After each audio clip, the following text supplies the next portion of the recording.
우리는 계속해서 이 욥기서를 이렇게 함께 보고 있습니다. 오늘 우리가 살펴보는 부분은 욥이 그 친구의 그 엘리바스의 말에 대해서 또 반박하고 있는 시점입니다.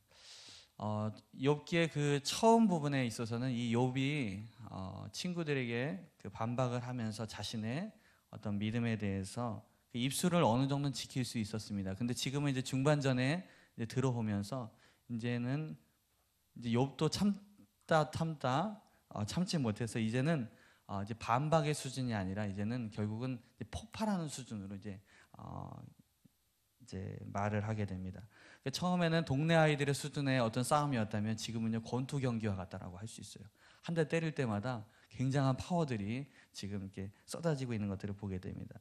자, 2절을 보게 되니까요. 너희는 다 재난을 주는 위로자들이로구나. 그다음에 3절 보니까 헛된 말이 어찌 끝이 있으랴 내가 무엇에 자극을 받아 이같이 대답하느냐. 다 필요 없다 이것입니다.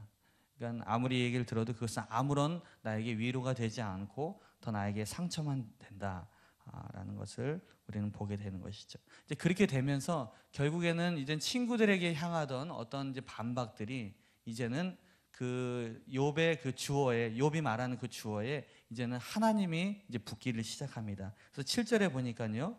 이제 주께서 나를 피로하게 하시고 나의 온 집을 패망하게 하셨나이다. 8절을 보게 되니까 주께서 나를 시들게 하셨다. 9절을 보니까 그는 진노하사 나를 찢고 적대시 하셨다. 또 11절 보니까 하나님이 나를 악인에게 넘기시며 행할 자의 손에 던지셨구나. 이제는 하나님께서 나에게 이렇게 하셨다라는 것들이 이제는 고백의 수준이 아니라 이제는 그것이 불평으로 이제 나타난다라는 것이죠. 불평으로.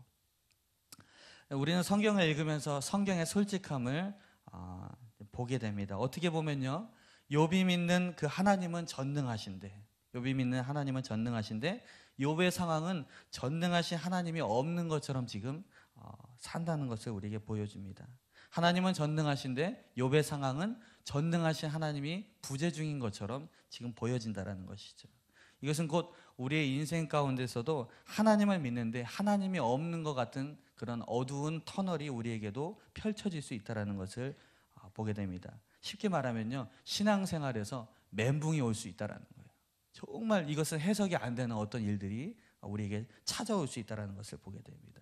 우리가 욥기의 초반부에도 봤지만요, 욥은 분명히 당대의 의인이었고 정말 하나님께서 인정하시는 그런 믿음의 사람이었습니다. 근데 그에게도요 멘붕이 찾아온 거예요. 아무것도 보이지 않는다는 것이죠. 그렇다면 여러분, 우리의 상황에서는 오죽하겠습니까? 우리 같이 부족하고 제 자신을 봐도 정말 부족한 사람에게도 이런 일은 언제든지 우리에게 찾아올 수 있다는 것을 우리는 이 욥기서를 통해서 그 솔직함을 통해서 보여준다는 것이죠. 물론 이 욥의 상황은 최악의 상황입니다. 지금 아무도 위로할 자가 없고 이제 그의 입에서는요 이제는 어떤 좋은 말도 나올 수가 없습니다. 막 쓴뿌리와 가시와 같은 그런 말들이 지금 나오고 있습니다.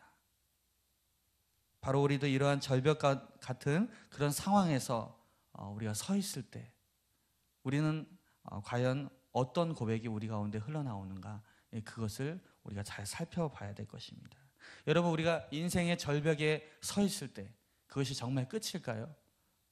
정말 끝일까요? 이제는 아무런 누구도 도움이 되지 않을 때 정말 그것이 끝일까요? 그것이 아니라는 것이죠. 정말 인생의 욥과 같은 그런 절벽의 순간에 찾아왔을 때 그때부터가 우리가 정말 기도할 타임이라는 것을 성경은 더 이야기해주고 있습니다. 그때부터 진짜 우리의 기도가 필요하다는 것을 우리에게 알려주고 있는 것입니다.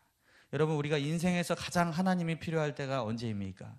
우리는 매일 하나님 필요합니다. 매 순간 주님을 사랑하고 주님이 우리 가운데 필요하신 분입니다 라고 고백하지만요, 사실은요 그렇지 않을 경우가 굉장히 많다라는 것이죠.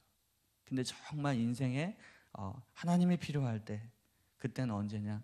바로 인생의 가장 어려운 순간, 가장 절벽의 순간에 섰을 때 우린 그때 하나님이 가장 필요함을 우리는 느끼게 되는 것입니다. 우리가 아까 같이 살펴봤던 것처럼요, 이제 욥은 폭발하였습니다. 그의 입에서는 계속적으로 불평이 나오고 있습니다. 제 친구 중에는 제 이제 고등학교 친구인데요. 이름 모를 그런 눈병을 알고 있는 친구가 있습니다. 그래서 그 친구랑 항상 통화하게 되면 이제 그 친구는 항상 이야기를 합니다. 각종 병원에 가고 우리 한국에 내노라 하는 병원에 다 다녔지만 내 병명은 밝혀지지 않았다. 그리고 나는 지금 하나님을 믿고 있다.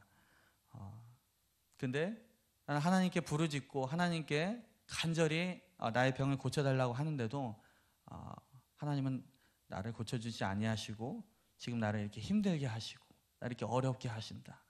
그러면서 계속적으로 저에게 말하기를 인생의 의문점을 갖는 거예요. 하나님은 살아계신데 나를 고치지 못하는가? 하나님은 모든 것을 하실 수 있는데 왜 나에게 이것을 허락하셨는가? 라고 하면서 결국에는 그 통화의 마지막 부분에는 결국에는 하나님에 대한 불평으로 끝나더라고요. 그래서 처음에는 제가 이 친구가 어려움을 당하고 있으니까 내가 그를 위로하기 위해서 계속적으로 상담을 해줘야겠다라고 하면서 계속 들어줬어요. 그렇지, 계속 어렵지, 그래 얼마나 힘들겠어. 계속적으로 했는데 결국에는 마지막은 하나님에 대한 불평으로 끝나더라고요. 그래서 가만히 제가 생각을 해보니까 이건 아니다. 아무리 그런다 할지라도 이게 불평으로 끝나게 하는 것은 아무런 그런 상담에 도움이 되지 않겠구나 라고 하면서 제가 어느 순간 이제 항상 마지막을 이렇게 끝내기로 결정했습니다. 어제도 제가 통화를 했는데요. 또 이제 불평이 시작된 거예요. 공무원 시험에도 한 점 차이로 떨어졌다 하면서 하나님이 어떻게 살아계신다면 그렇게 할 수 있는가? 다른 사람들보다 훨씬 악조건에서 공부했는데 왜 나에게 이렇게 도움이 안 되는가? 하나님은 그렇게 했을 때 제가 그 순간 스톱했습니다. 친구야, 그 말은 너에게 있어서 아무런 도움이 되지 않아. 그런다고 해서 그 상황이 지금 바뀌는 것도 아니고 너의 미래가 밝아지는 것도 아니야. 그렇지만 나는 믿는다. 하나님의 살아계심을 믿는다. 그 불평이 기도로 바뀌어지기를 나는 소망한다 라고 하면서 그 친구에게 얘기하니까요, 저는 그 친구가 실망할 줄 알았어요. 야, 내가 너라도 믿었는데 너도 그렇게 얘기하는구나, 그렇게 얘기할 줄 알았는데 그 친구 목소리가 갑자기 밝아지더라고요. 그치, 내가 어느 순간 지금 불평하고 있었지 라고 하면서 자신을 이렇게 깨우치면서 내일 이제 면접을 보러 가는 그 회사를 위해서 기도해 달라고 오히려 그렇게 기도 부탁을 하더라고요. 그래서 그렇구나. 그냥 어느 정도 그 상황을 들어주는 것으로 끝나서는 안 되겠구나. 그 불평이 물론 불평으로 시작될 수 있지만 그 마지막은 항상 하나님에 대한 기도로서 끝날 수 있도록 내가 해줘야겠구나 라고 하면서 제가 기도를 해주겠다고 약속을 했습니다. 여러분 어떤 상황들이 이야기할 때 여러분 불평으로 여러분 말하고 있습니까? 아니면 기도로 말하고 있습니까? 여러분 불평도 말로 하는 것이고요, 기도도 말로 하는 것입니다. 어떤 상황에 대해서 이야기할 때 불평으로 말할 수 있습니다. 그러나 기도로도 말할 수 있습니다. 근데요, 이 불평은요 하나님이 없는 것처럼 말하는 것이고요, 기도는 하나님이 있는 것을 믿음으로 말미암아 말하는 것이라는 사실이에요. 어떻게 보면 똑같이 그것에 대해서 말하지만 결국 하나님의 있는 것과 없는 것, 여러분 거기에 차이가 있다는 것입니다. 여러분 오늘 새벽을 살아가신 여러분, 오늘 우리의 인생의 해석을 여러분 어떻게 하시겠습니까? 제가 여러분의 상황을 다 이해할 수 없지만 오늘도 분명히 여러분은 알지 못하는 어떤 일들이 있을 것입니다. 남에게 이야기하지 못할 어떤 인생의 어둠 길을 걸어가고 계신 분도 있으실 것입니다. 물론 저도 그러한 것이 있습니다. 아직 해석되지 않는 어떤 것들이 있습니다. 그러나 그것에 대해서 계속적으로 우리가 불평으로 말을 이어간다면 그것은 아무런 도움이 되지 않는다. 아무런 도움이 되지 않는다. 여러분 그것을 믿으시길 주님이 축원합니다. 그렇다면 똑같은 상황을 보더라도요, 거기다가 주어를 하나님으로 바꿔서 하나님 이 상황이 이렇고 이런데 하나님 저는 알지 못합니다. 그러나 하나님 내 이 어두운 인생길을 여러분 능히 건너갈 수 있도록 하나님 도와주시옵소서. 이렇게 된다면요 우리는 그것이 기도가 되는 것입니다.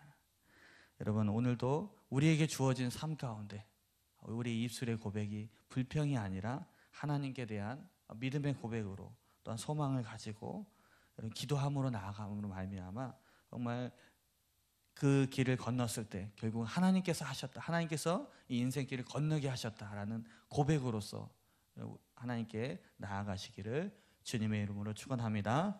아멘.